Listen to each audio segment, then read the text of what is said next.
They fired the quietest man in a billion-dollar company. No argument, no scene, no resistance. 3 months later, the company was bleeding millions, and no one could explain why. Hartwell Solutions sat at the top of its industry. 42 floors of glass and steel, global clients, 8-figure contracts, the kind of company where confidence mattered more than competence, at least on the surface. Inside the building, power was loud. Executives spoke over one another, managers dominated meetings, everyone fought to be seen, and in the middle of all that noise sat Daniel Frost. He didn't command attention, he didn't pitch himself, he didn't perform, he listened. They called him invisible, but when he disappeared, everything he protected vanished with him. Stay with me, because this story proves that the loudest people aren't always the most valuable. Daniel Frost had worked at Hartwell Solutions for 7 years. 7 years of arriving early. 7 years of leaving late.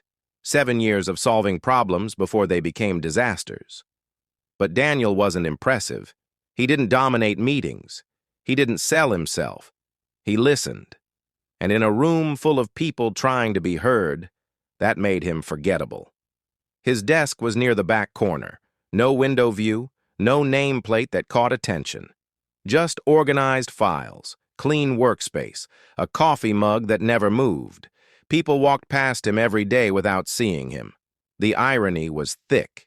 In an office of 40 people, Daniel might have been the only one who knew everyone's name. He remembered birthdays, asked about sick children, noticed when someone seemed off. But when they looked at him, they saw nothing remarkable. Just a man who did his job. Quietly. Evelyn Hart, the new department head, noticed this immediately. She had been brought in to revitalize the culture. That meant visibility, energy, disruption. Daniel represented none of these things. He lacks presence, she told HR. Good worker, but not leadership material. Daniel overheard once. He was standing near the break room, waiting for the coffee to brew. Evelyn's voice carried through the thin walls. He didn't react, didn't storm in, didn't defend himself. He simply poured his coffee, added cream, and returned to his desk. Because he had learned something important in life. Power doesn't argue, it prepares. And Daniel had been preparing for longer than anyone realized. What no one understood about Daniel was that he worked in layers. Surface-level reports filed on time, emails answered professionally, meetings attended without fuss.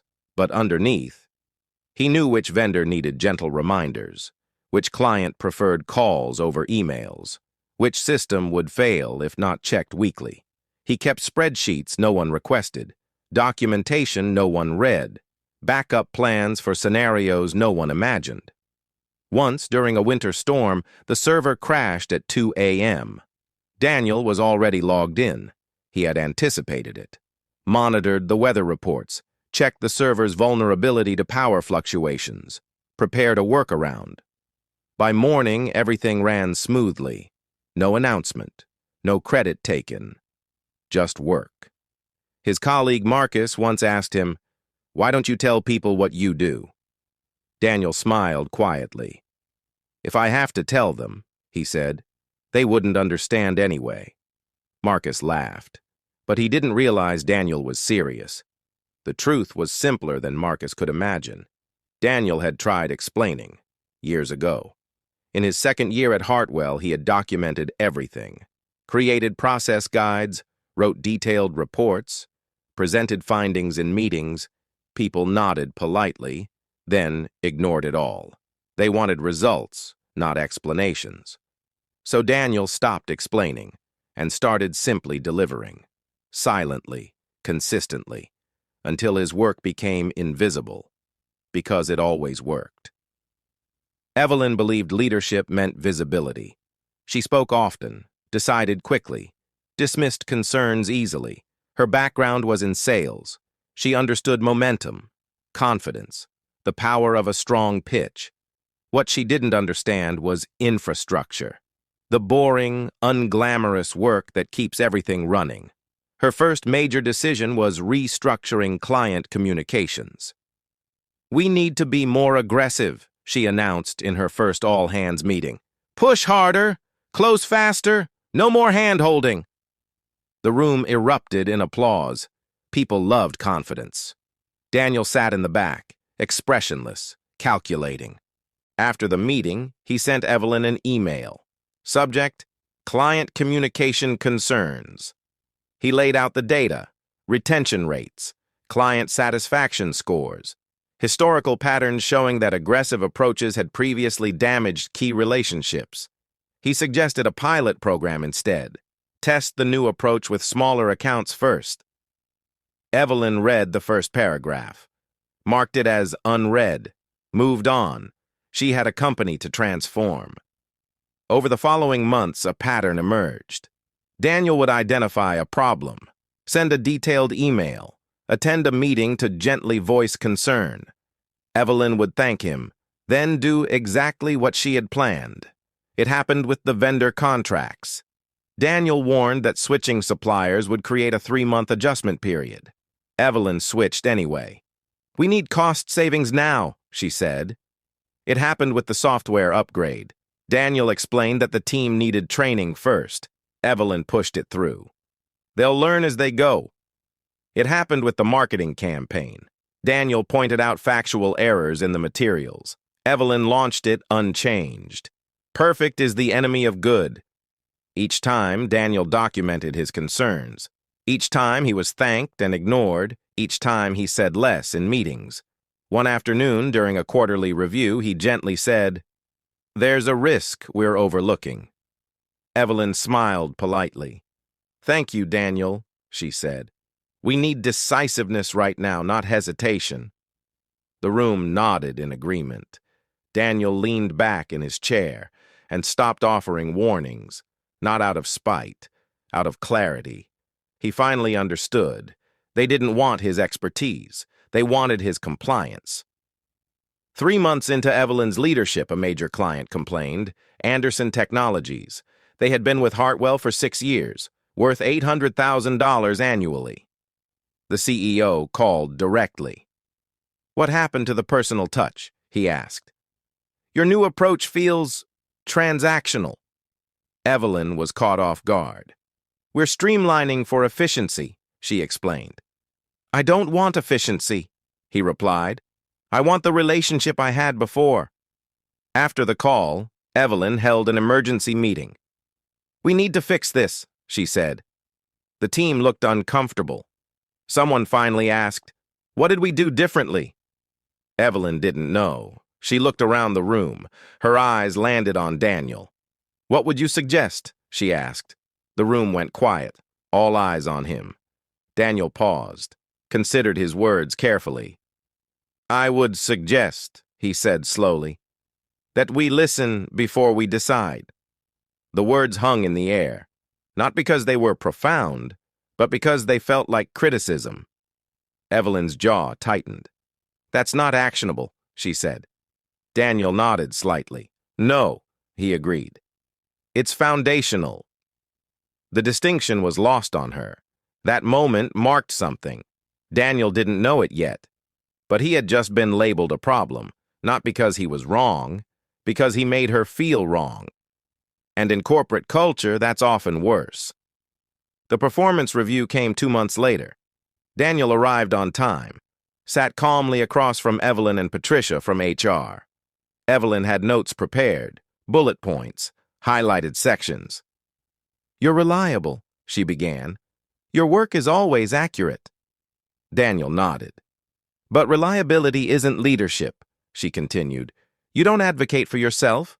You don't inspire the team. You don't contribute to our culture of innovation." Daniel listened without defending.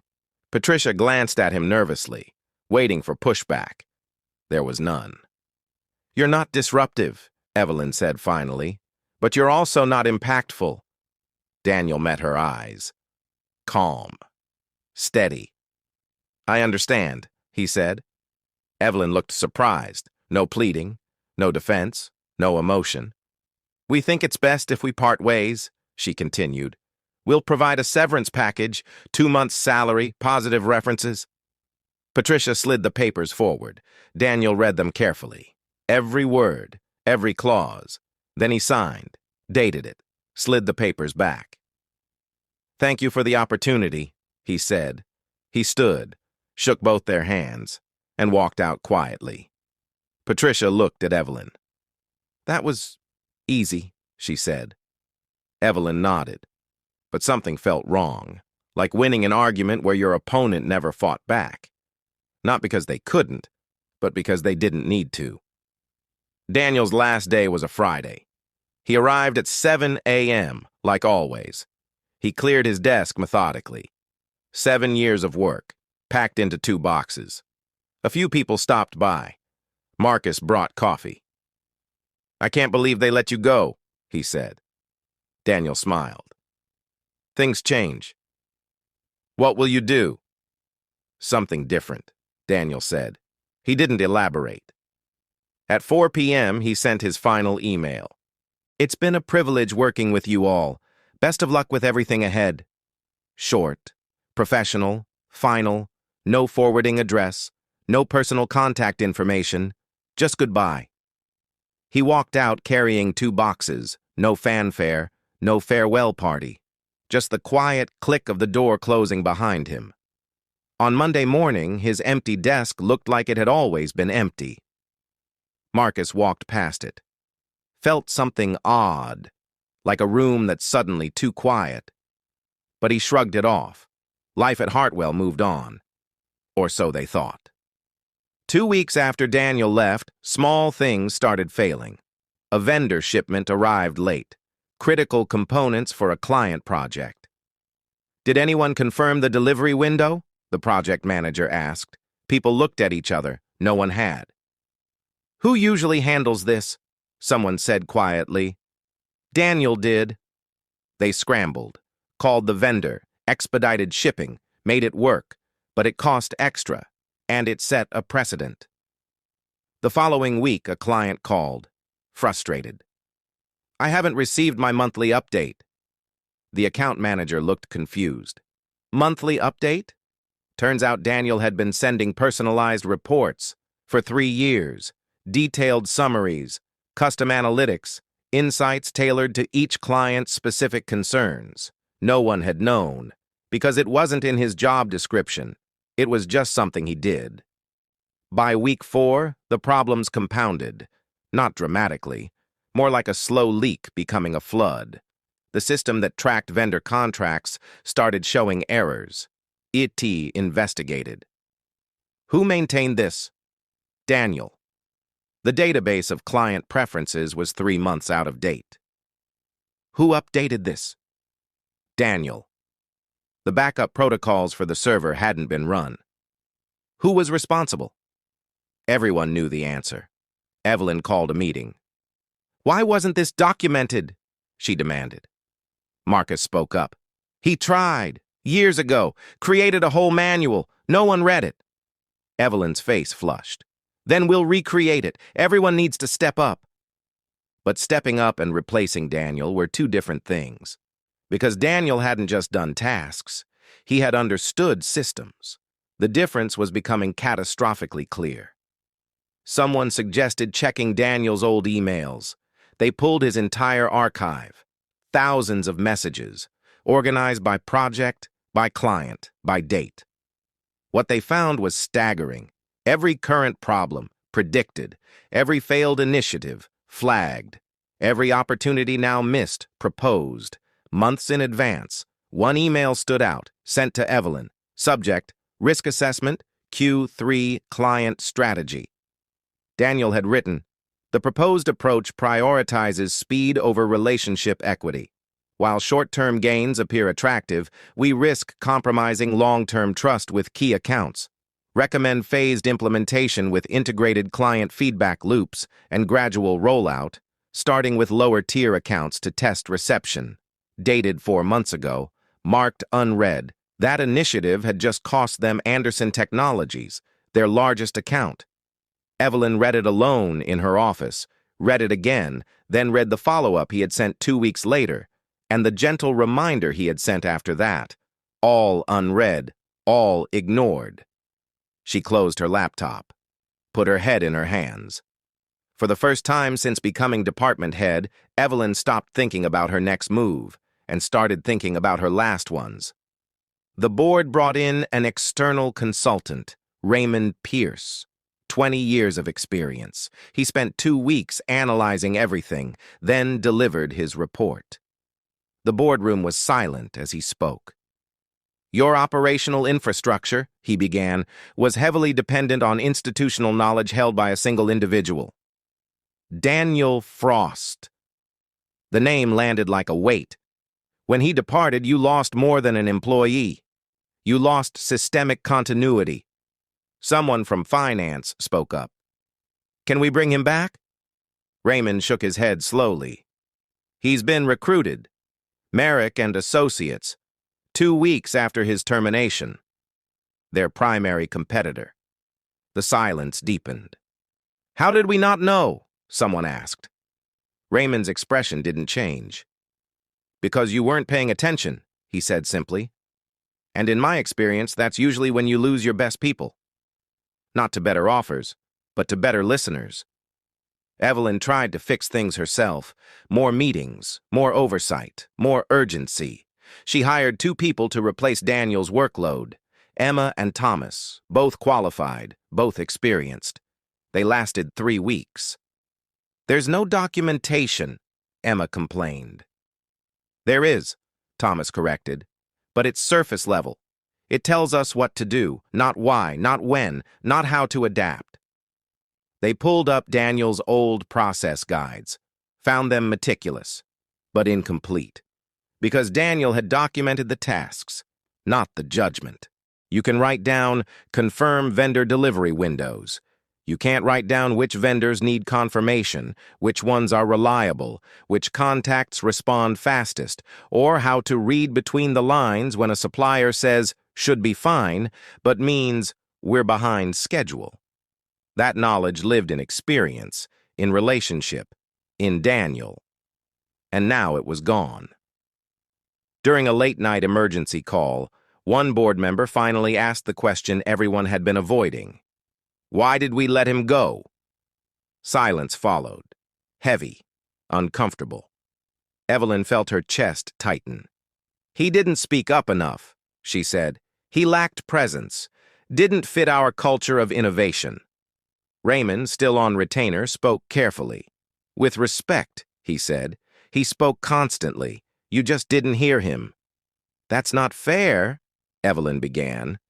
17 emails, Raymond interrupted. 17 documented warnings about the exact issues you're now facing.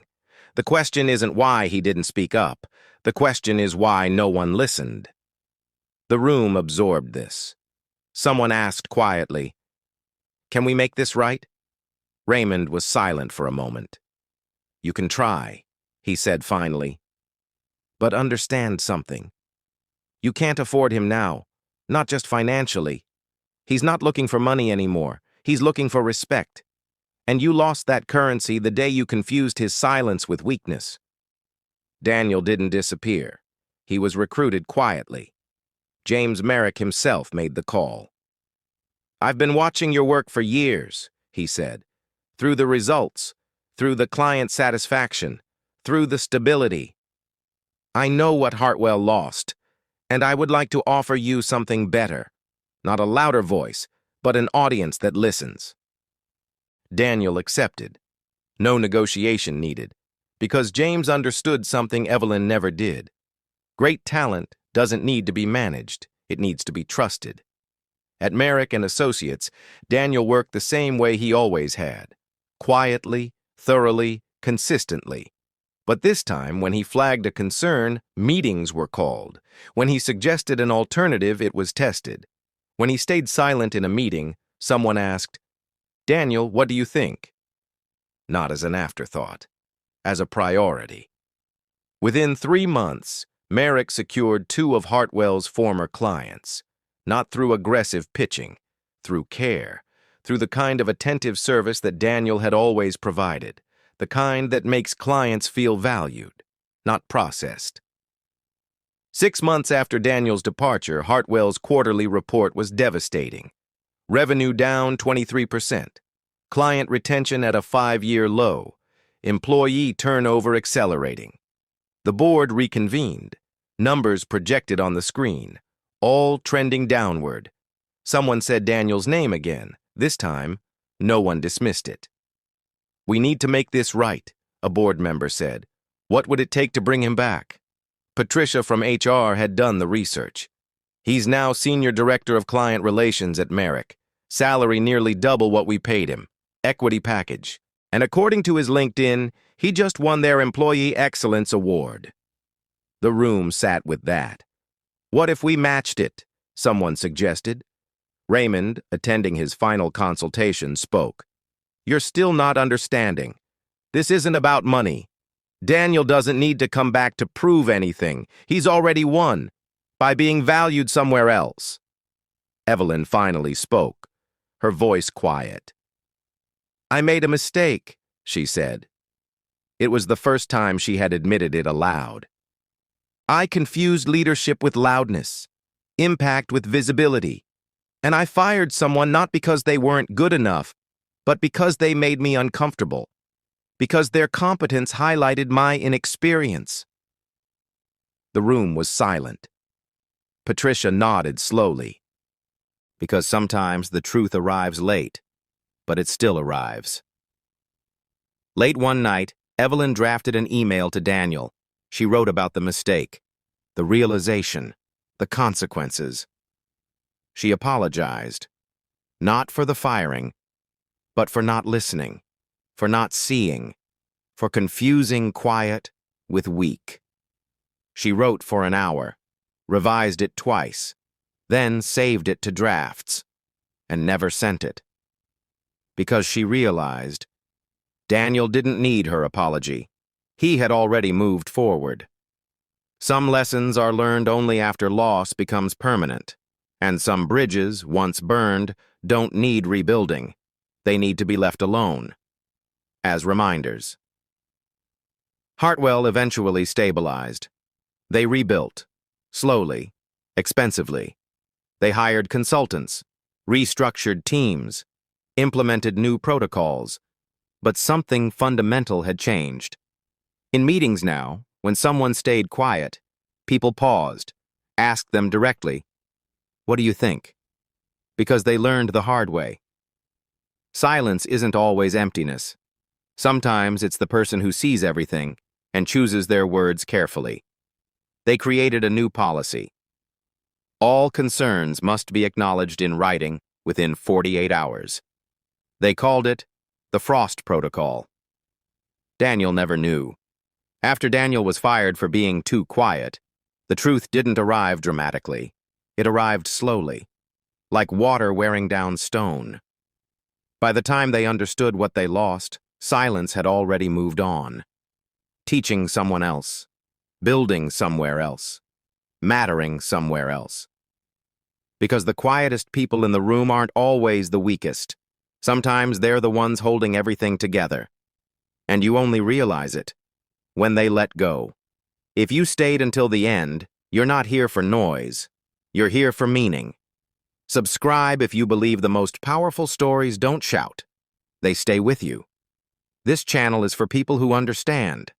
The deepest truths are spoken quietly, and the most valuable people don't always announce themselves. They just show up, do the work, and change everything. The end.